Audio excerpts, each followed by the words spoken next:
Okay, so hello, Daniela.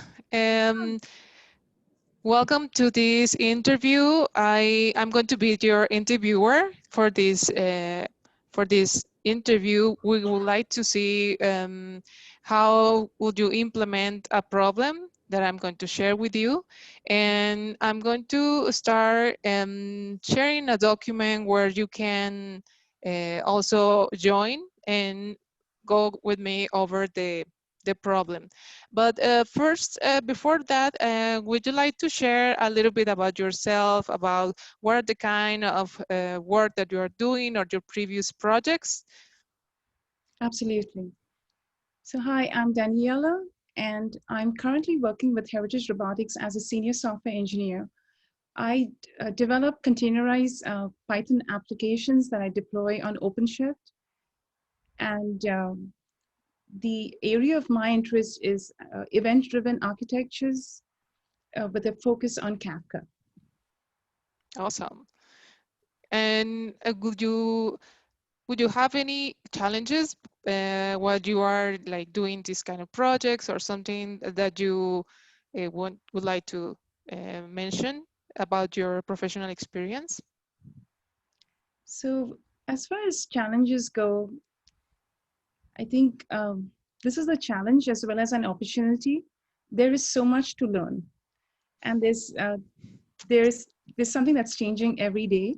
So it's always a challenge to keep up, but it's things are just changing for the better. So in the area of the event streaming architectures, I think Kafka is a big game changer in the way we can now do real time streaming analytics.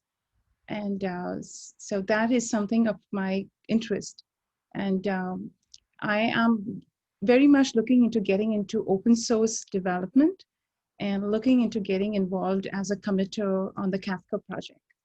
So, Awesome. mhm. Oh, that's really nice to know a little bit about yourself, about your background, and well, I think we're gonna start with the problem. Um, so this is a document. I guess you have already got the link of the document. So I, could you please? Okay, so I see that you are already joined the document.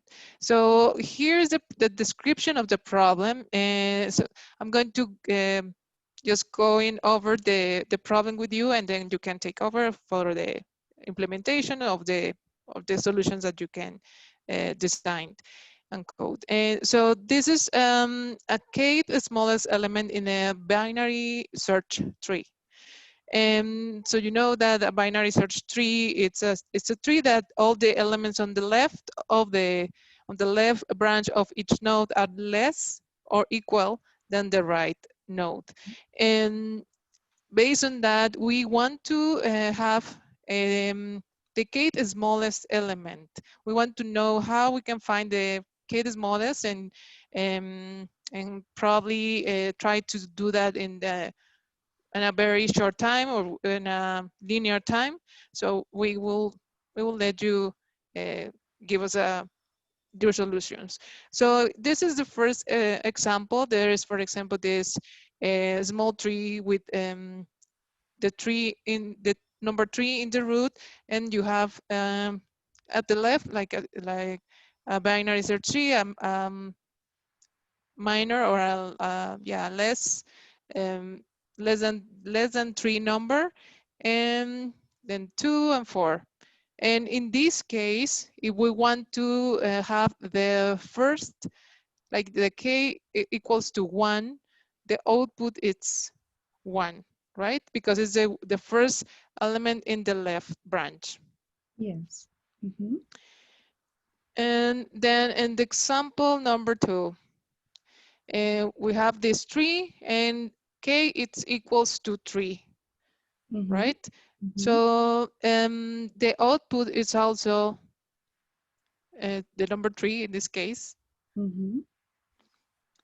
And the constraints that you have to just take into account is that the number of elements could be at up to 10 power 4. Mm-hmm. And of course, you can assume that k is always valid. Mm-hmm. So it's going to be always a number in the total elements. Mm-hmm. Um, do you have any question or something that you would like to review before? Yes. So I have a few questions. Is it possible for the tree to be empty? So for example, root would just, and in that case, what would be the return value? Yeah, in that case, you can return k equals to 0. And then, yeah, Could I an raise output an of 0. example? Yeah, you can because it's an empty tree, so you can return 0 or -1. Oh, return 0 or -1. Okay. So -1. Which brings me to my next question. Is it possible for the tree to contain actually go zeros or negative values? Yeah. Well, yeah, you can take that into account. The Okay. the thing is that the tree is always going to be a binary search tree, so you have that guarantee that the numbers are going to be in the smallest number are going to be in the left branch, and the right branch is going to be the numbers that are greater than the root. Okay. Very good. Mhm. Okay. So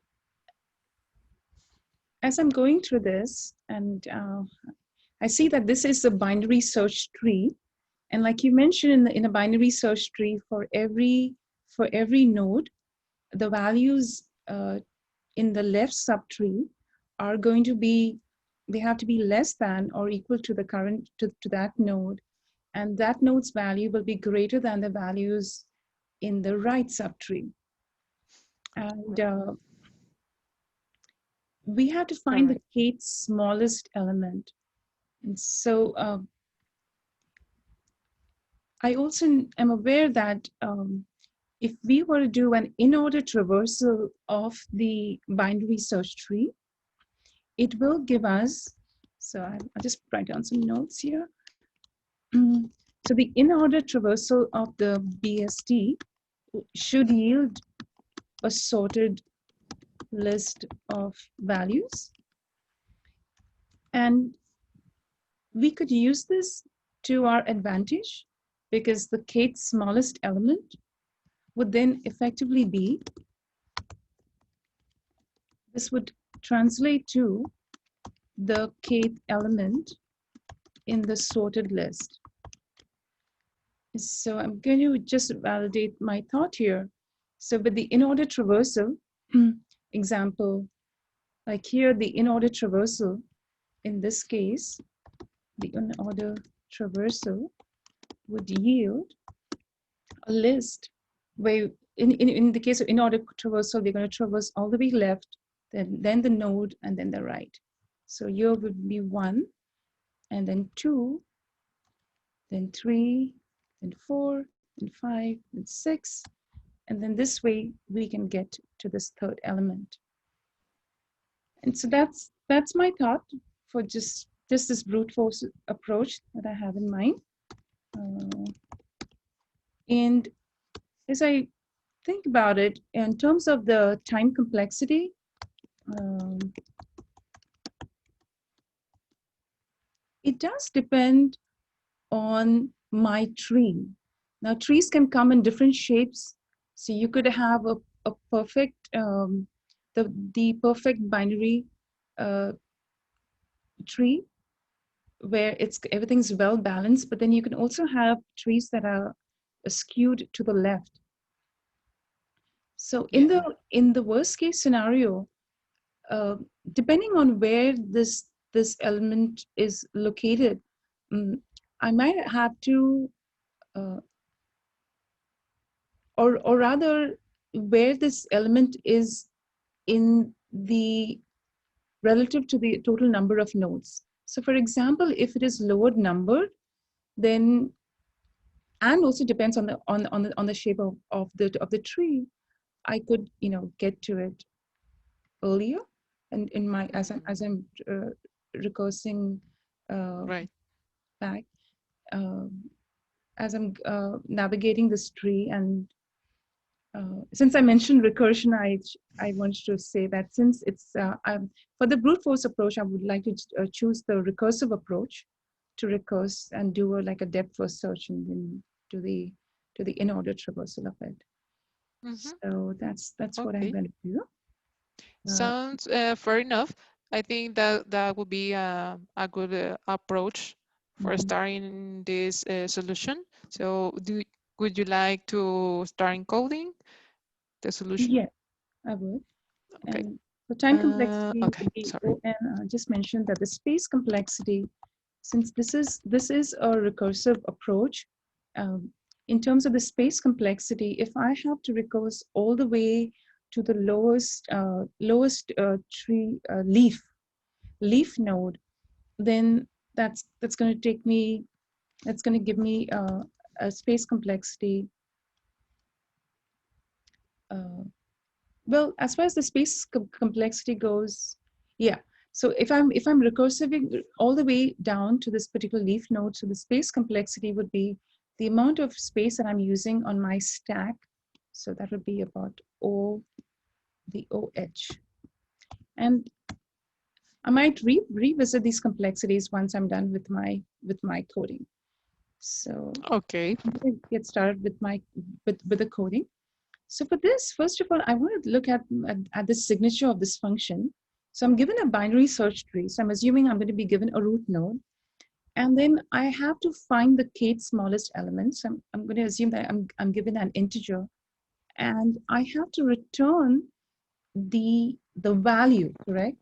You're not expecting the node. You're expecting the Yes. so that's what this is. So it's the value Correct. contained in that kth node. Okay, so just try to get my signature right. So kth smallest element, and I'm going to call it. And since I'm going to be coding with Python here, I'm going to, let's see, I have my root. I'm going to assume that there's a tree node. So this is a binary search tree. So just the BST node, I'm just going to call it this. And for my BST node, I'm just going to define what this is like. And I have val equal to none. It's going to have a left. And it's going to have a right. And here, I could just say self.val is equal to val. Self.left is equal to left. And self.right is equal to right. Okay, so we've got that. So this is a type BST node. So this is my one input, and the other input is going to be k, which is an integer. And what I'm Correct. expected to return is an integer. So that's what we got here. I'm just going to put a pass here. So this is our kind of just the signature of this function. Now, as far as I might also choose to put this in a class. And so when I have it in my class, I will have self here. Okay. Now, in order for us to use recursion, I will be using a helper function, and I will have to think about the signature of this particular function as well. So if I need to return this particular integer, okay. So in my helper function is basically going to take this root node, and it is going to do an in order traverse to find the to find the kth element. So just roughly here, we're going to recurse left, Then we're going to check the current node. So something has to happen here. And then we're going to recurse right. So in the in order traversal, when I get to my current node, I could actually keep a count of the nodes that I have visited so far. So here, for example, if I have to keep track of the kth node, so as I'm doing my in-order traversal, when I visit my first node, I could update my count to 1, the second node count to 2, and then lastly, when I get to my third node, then I can actually do a check and compare the two. So I'm going to keep track of a couple of things here. So here, I'm going to define some instance level variables here. So I'm going to keep, this is just self, and I'm going to set my current count. So I'm going to keep a count of the nodes. So this count initially is going to be 0. Now, in my function, in my recursive function, once I find the count, once I find a node such that the count has been met, right? And if once the count is met, then I have found my value. So that's the value I want to actually save to actually return from this function. So then I'm going to just put here a self dot. This is the kth element. I'm just going to say the kth value. Okay. And for now, I'm just going to initialize it to just this value. Okay. All right. So here we go. Now here, I also know that this tree could contain, like you said, 0 or negative values. But you is it okay if I throw an exception if the root, if I got an empty tree because that is not expected? Yeah, you can throw an exception. That's also So a good if not solution. the root here, I'm just going to say raise an exception. Tree is empty or something like this. Okay. Then here I have my this recursive function. So in this recursive function, as I look at this tree, the base case is always going to be once I get past my leaf node, then I want to now backtrack and just uh, return back to my ancestors. So here, if root, so here again I can say if not root, we just use the booleanness of Python. If not root, then I'm just going to return here. And now is the part where we are going to be recursing. So we're going to do the in-order traversal.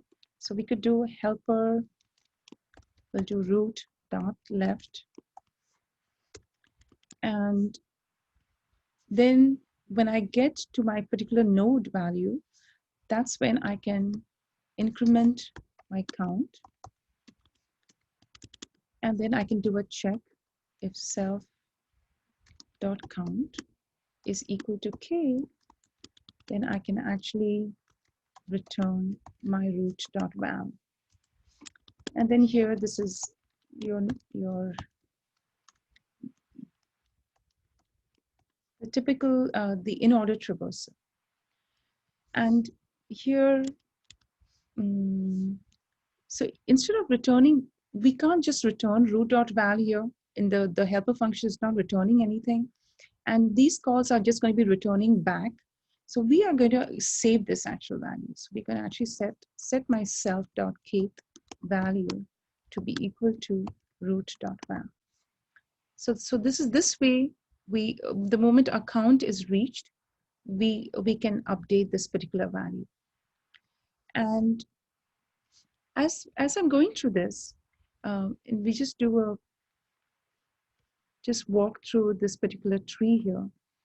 If if I were to find my once I find my value, so let's say in the case of this number one, if I have recursed down to my leftmost node here to this Um, left. sorry, I think I lost your the pointer of your cursor. Oh, did you? I don't see it. Sorry. Okay. Okay. So I'm just going to copy paste this down here. So do you Okay, I see see it my now. cursor? Okay. Now I do. Thank you. You do. Awesome. So if, let's say k is equal to 1. And when k is equal to 1, as we I'm just going to walk through this. So here we call k smallest. And here I'm going to call helper. And I'm going to pass root here. And I expect it to find the kth value, and that's what I would actually return, self.kth value. Okay. So here, so let's say I start off with 3, and so we're going to call helper with this particular node, and this will call helper now root.left, so it'll call this particular node, and my count would have incremented by 1. So when I get to 1, my count has been met, and I will update this kth value that I'm saving for this class to this root.val. But then I also see that I'm still going to go and uh, do a go through this particular right subtree here. So as I'm looking at this, I see that there is a room for improvement here, because we could actually short circuit and return from all this as soon as we find the value. And so I'm going to add some checks here. So the first one I would like to add is, let's see here. So here, if so self.count. So just a check, a sanity check. So if only if my count is less than k do I want to do this. So we're going to move this here. Okay. So this is where I actually recurse left. But there is also a chance that when I have recursed to my left subtree, I could have found my value there. So I'm going to actually put another check here. And this way, I want to ensure that I'm not recursing unnecessarily. So for example, in this case, once I found number 1, even though I will call helper root.right, then I have this check here. This has actually been met. And so it will just return. And so this will then, once it actually returns back, and this will actually hold good, because we had gone to root the left subtree. Again, we have got this check. And so we prevent having to do these additional recursive calls, which is kind of a waste. So this is the optimization that I think would help improve on the time complexity and the number of Right. we need to move. So that. So will this be the case if you have an unbalanced tree? Would you do the same approach?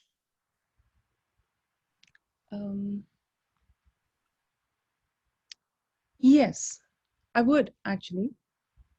This would hold good for both, and we could actually try that. You know, just try an example. So let's try 3. And so when you say unbalanced, do you mean like a skewed tree? Like, Yeah, exactly. Yeah, like perhaps the left branch it's smaller than the right, okay, and or perhaps all the numbers are at the left branch. That right. could also be the case in an unbalanced tree. Let's see, single. Okay. So for an unbalanced tree, I'm going to take an example. I think we have a skewed, like we could do a skewed tree. So you have, I'll just do like 4, 3, then Yeah, you can put do that, number 2. 2, and then Well, 1. yeah. You get the idea. 1 at the left and Mhm. 2 at the right. Okay. So here we have, and do you want, Or I mean, some, it's oh, maybe sorry. with recursive, but do you want to have some values here as well, or just keep it left skewed? Shall we You just can keep put it? one value at the right, so we have a clear Okay. picture of the tree. So That's like uh, a 5, for example. I'm going to put a 5. Mhm. So let's say, shall I, do you want to pick a k value that we want to look for here? So, Yeah, we can check for k equals to 1. so k equals to 1. Cool. So in this case, we we will we will be recursing all the way left because we have to get past that leaf node for us to start backtracking. So if we have to go also all the way down to the leaf node. So it is going to come to this number 2. That's just the in order traversal. That's just how it's going to be. It's going to come here. But once it finds 2, which would be in this case, so here it would be, it would go left, left, left, left, then it would go past 2, and then the count, um, the count would be 0. Since the count is 0, then we would increment the count, and now the count is 1, and we would set the kth value to be equal to this root value. So the kth value would now be 2, and we call helper root dot right, but but in this case there is nothing here. So it's just going to return to this particular node. But when it returns to this particular node, what's going to happen is it's actually going to be a case where, so this had actually gone left, so it'll actually come to a point like this. And so we have a sanity check, like we have a check here that says, oh, it is now equal to k. So it won't do any more recursion. It's just going to return back. So this will unwind quickly, and we won't be trying any more checks on the like 3 dot right or whatever. So So always the traversing of the tree is going to be until it finds the leaf node mhm, of your left branch, because mhm. that's the Yes, smallest value in yes, the in order, right? Because it's a balance, yes. it's a So binary search tree. yes. So just Okay. by the virtue of the in order traversal, it will yield you the values that are in a sorted order. So this is Exactly, because of the recursion approach that you are using, mhm, and I agree with the approach. And I guess I think that we can. Would you like to put the code and the lead code, or so we sure. can I can run do that. the? Um, Let me. do you want to update this with the? I guess you can open the editor and share the link here in the document, and then I can Oh, open that link here and share the all right. screen Yes, absolutely. Okay. first, so we can both Oh see yes. the. Just a second. So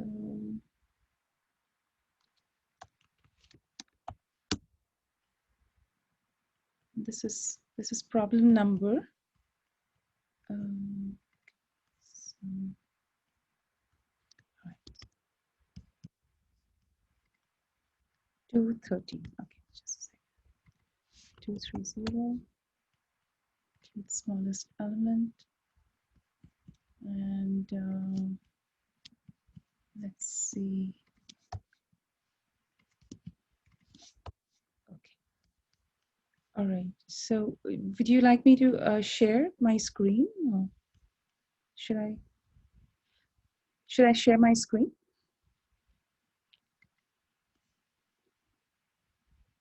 Okay, I'm going to share it.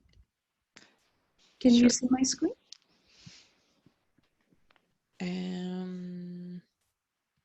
Let's see if I'm sharing my screen. The lead code. Hold on.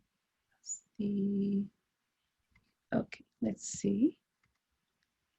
Is my screen visible? Yes, it is. Thank All right. you. And okay, I just need to get hold of my windows. So Chrome, and we had trees 1. Yes, there we go. And we have the code here. So here,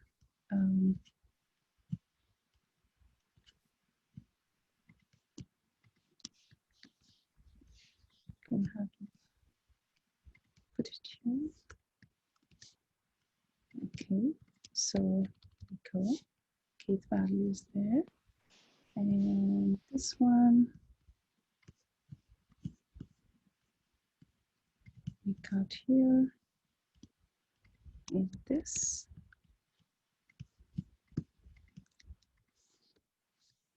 Okay, so I'm going to fix my indentation. So if not root, we got Yep. this, and Very we've got our important. helper function, and we've got this. This is to short circuit, and if then we're going to do this. Once the count is reached, I update this value. And here we go. Make our helper root, and I could return this value. So I'm just going to quickly check for some typo, any typos. Yeah, that's always a good idea to double check before running. So here, and there's some logic errors, if any. So I check before I recurse left. I check if I have met the count. Only then we're going to go and update this. And then if this is met, we do this. And okay, that's it. I think I'm ready to run it and give it a shot. Sure, give it a shot. A try. Oops. And maybe the tab. Yeah, because I copied and pasted. So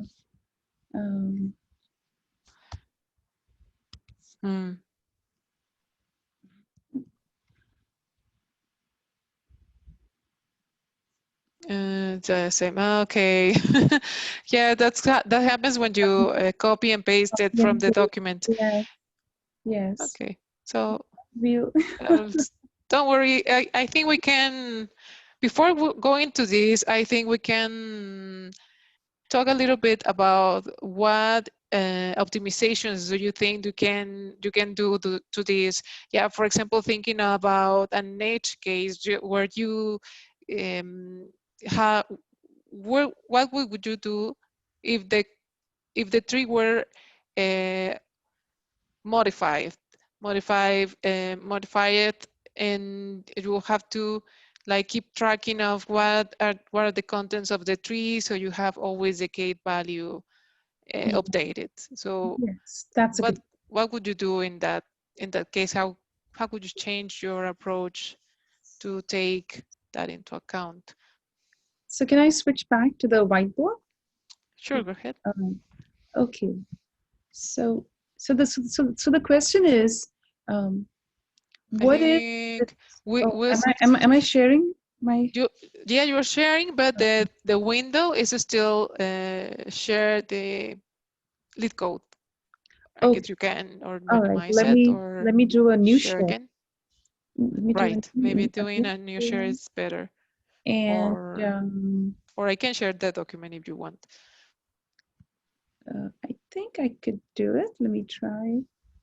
Is this visible now? Yeah. Okay, cool. Perfect. So if I understand the question right, you're saying that let's say we have found the k's smallest element. However, um, there is a case where the tree has been updated, or it could be getting updated multiple times. Exactly. Yeah, And like getting new elements, and right, you so will like have an to do insert, the right? search again. Mhm.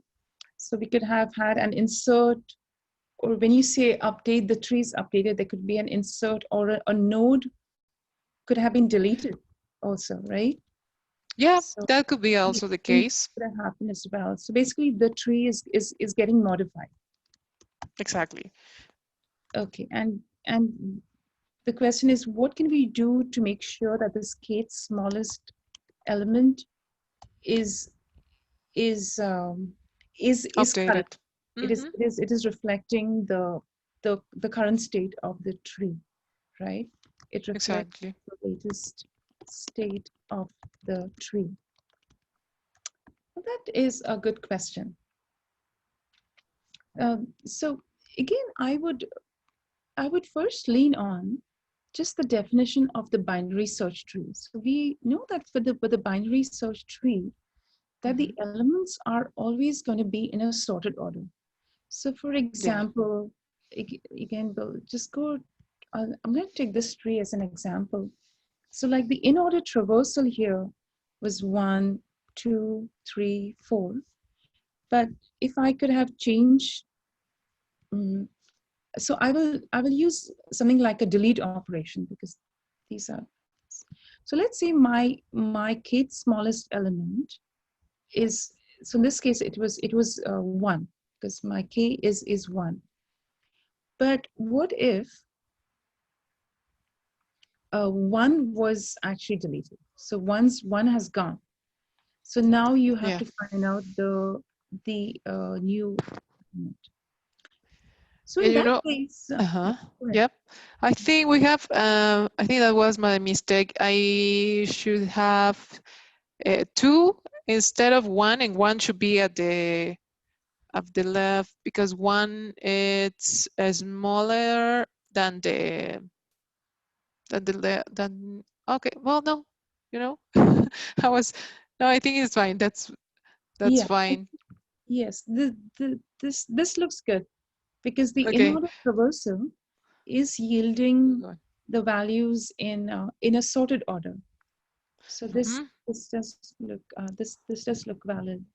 Um, so if you want kth smallest to always reflect the latest state of the tree, and the tree is frequently changing. So the what comes to mind is something I could do a couple of things. Number one, I could actually uh, cache the um, cache this particular node. Now, so we have to be careful with this one, because if that node was Okay. deleted, then my cache value is actually gone.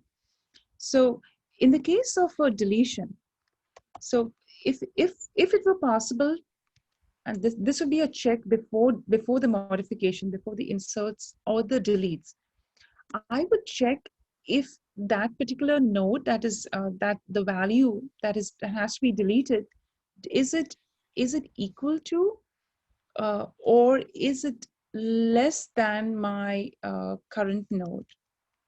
So a couple of checks here. So first of all, if it were equal to my current node, then I know my node is effectively gone. So my that value has actually gone. So what I do have is I have my node.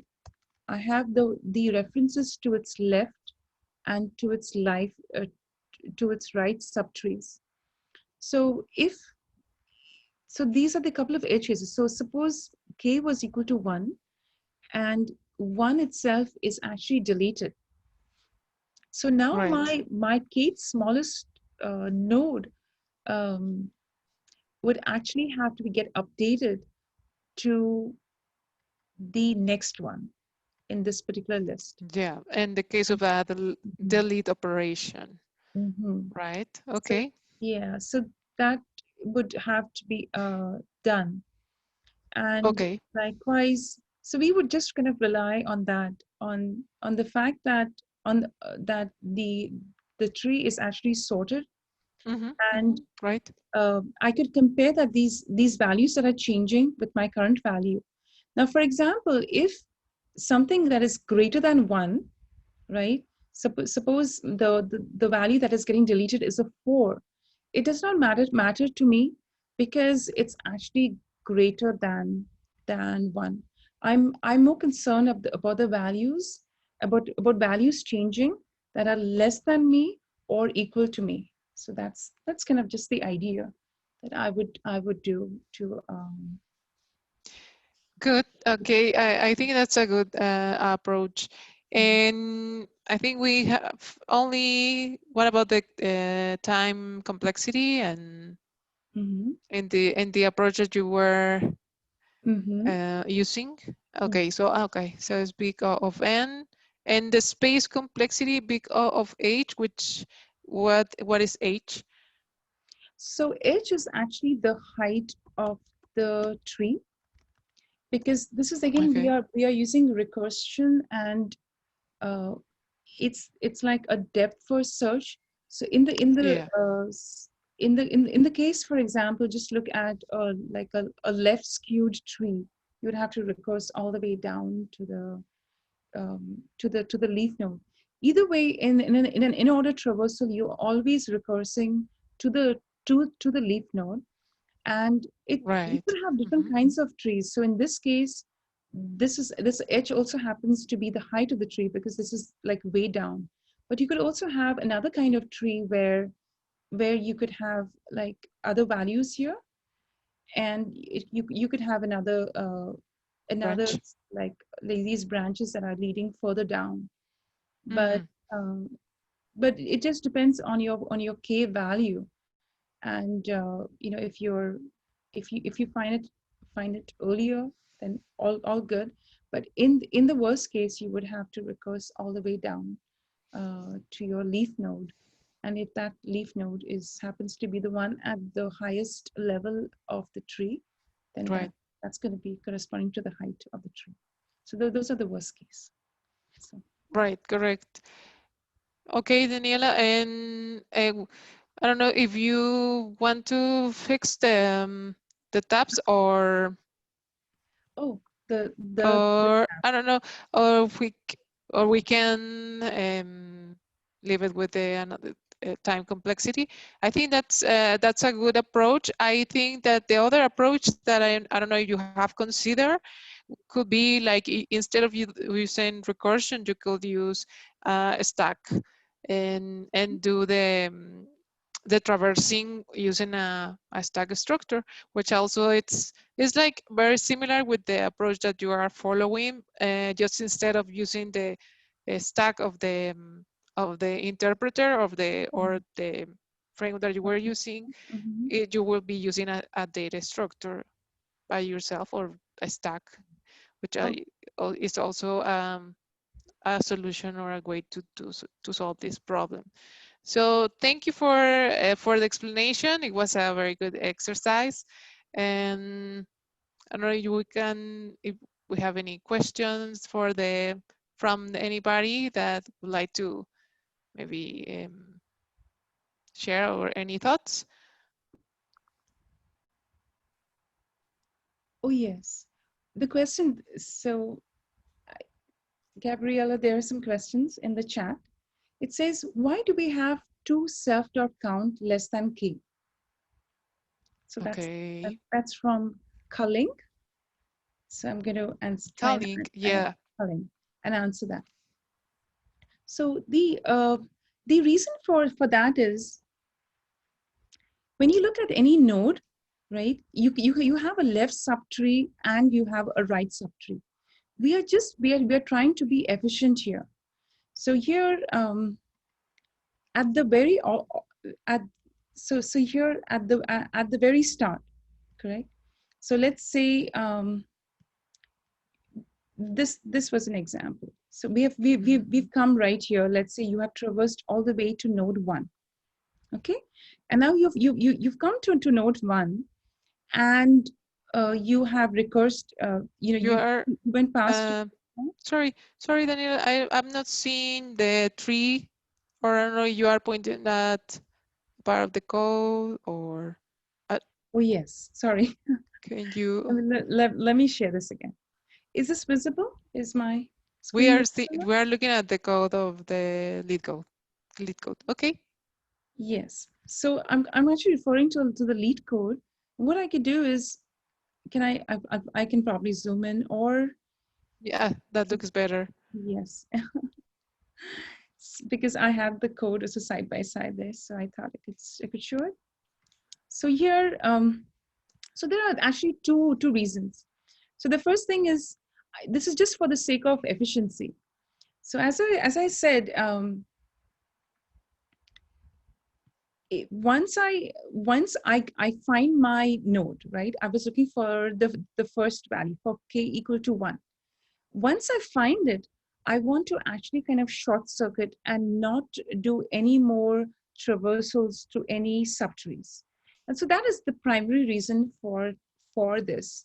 Um, Here in this case, I come all the way here, and let's say I found my particular node, right? So self.count is equal to k, and I found the kth value. Then what's going to happen is it's going to go to helper root dot write. Now there is a possibility that I could have some more here, like for example here, nodes. So in Mm-hmm. that case, when I call to my, it's just because of recursion by the nature of it.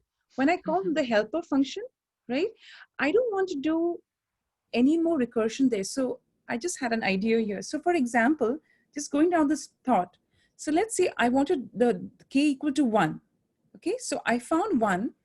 Now, if I don't have this check here, what's going to happen is it will go to root dot write, and then it's going to start working on this one. It will, let's say there was some uh, More notes. more nodes there, and I'm trying to see if it will violate my BST, but because I want to go leftmost, so that would be left. I think that would hold good, because this is on the right part of this subtree. So Gabriela, Yeah. if you could just do a check on that. Let's see, is it possible to have nodes to the left of 2? Well, in this case, if you don't have any space because you have the number 1 and number 2. So if you want to insert a number, it will have to, you will have to find the place where it belongs. For example, in this case, you have continuous numbers, so it's 1, 2, 3, and 4. So Mm-hmm. the any new node can be greater, should be greater than 4, because you don't have other Yeah, space for right, a node, for inserting a node between this structure or right, in the right. structure. But by the pure virtue of a binary search tree, if this node value, I know now it's saying 1. Let's assume Mhm. we will keep it at 1. By the virtue of a binary search tree, all values in the right subtree of 1 are going to be greater than 1. Okay? Right, Okay? and And should so, be yeah, go ahead. less than the less it's going to be greater than the root of the parent of the this Mm-hmm. the yeah, the parent node, Yeah. and it always should be less than the root, the value of the Yes. node at the root. Yes. So if I can, I wanted to just do a quick time check with Monica. Monica, how are we Yeah. doing on time? Because we could go on talking, so I want to make sure I'm Well, cognizant. we've got, hey, thanks so much. We have 18 minutes We have 18 minutes. until, So I promise this shouldn't take more than at least hopefully 3 minutes. But I want to make sure I've answered this question. So let's say we Sure. modify this binary search tree, and I make this 14. So and I'll ask Gabriela to check, just do a quick sanity check. Is this still a binary search tree? And actually, I would also invite the audience to ask. Yeah, sure. Oh, she has another question as well. So we'll just wrap this part up quite quickly. So because you could have additional nodes in the right subtree of one. As soon as I find this value one, right, I want to skip these additional recursions, and that's why I have the Yeah. check there. So to Yeah. answer that, the next question is, oh yes, thank you, Denise. The next question is, how long should it take to code for this problem? So I'm going to let Gabriela answer that. I think I'm not sure about how long. Which I mean, what do you mean by how long? I'm guessing that you mean how much time do I need to practice to feel confident or to feel comfortable to tackle a problem about binary trees. I guess that was the question, right? So I think that always depends. I think that should be you will start always with the simplest data structures.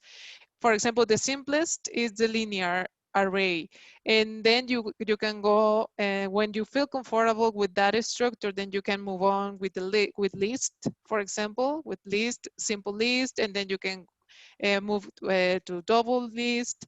And so that part is the one that I think everybody can have a different velocity, if you want to call it like that, because it depends. I think that how easy it is for everyone to feel comfortable. I guess that the only recommendation is don't go to complex problems before you feel comfortable with the easiest. And once you feel comfortable with an easy problem, then you move to the medium, and then you move to the hardest or the hard category. I guess that could be, I guess that has worked for me. And then don't worry about the velocity. I think the main thing always is like understanding the solutions and the approaches, because there are a lot of things to sometimes take into account before you consider, like, I feel confident with this level of complexity. That's my that's my thinking. Yes. Okay, so Yes. And I guess I just wanted you to add also that what is key, and we have tried to model this in this mock interview, is that what is key is that you have talked through your solution with your interviewer, and that you have some kind of pseudocode. You've actually written down some kind of pseudocode, so that your interviewer knows what you are thinking about. Also, it gives you a chance to catch any errors in your thinking. Sometimes maybe you have misunderstood something, or the especially with recursion, the solutions are fairly compact. It isn't, so when you talk about how much time should it take to code, it shouldn't take that long, because it's barely, recursive solutions are very compact. So you barely have like 5 to 6 lines of code. But if you have missed something, or you misunderstood, or you skipped a step, then your solution could be completely out of whack. It is wrong. So that's why it's more important to just write your pseudocode, just get your code down here, right. and talk it with your interviewer, and have the conversation like Gabriela had. We just had this back and forth going on. I hope, Culling, that answered your question. Yeah, very good point. Yeah, I Oh, think it's always good to take more time analyzing the problem and before jumping too far to the solution or to the code, and then realizing that you didn't think about an edge case or something that was important and then can impact the solution that you already thought. So just always, it's better that you take another 5 minutes before jumping into the code and make sure that even at doing a quick check or like a manual test, that just make sure that your solution covers all even the edge cases that you can think of. okay. And with Okay. that, Monica, I think we can wrap up this part. I do have a separate group activity, but I don't think we need to have that part recorded. But for the mock interview, Okay. this is good. Okay. Thank you so much. There's one just last question from Denise. She says, "Could this kind of questions show up in a whiteboarding or screen share interview?" I have seen this type of problems in real interviews, so I think the answer is So to yes. answer your question, Denise, once we have stopped the recording, I will share a problem that was asked in An an actual interview, and everyone interview. knows it. It's going to be a fun one. So I'll just turn this over to Monica to just stop the recording, and then we will discuss. Thank you.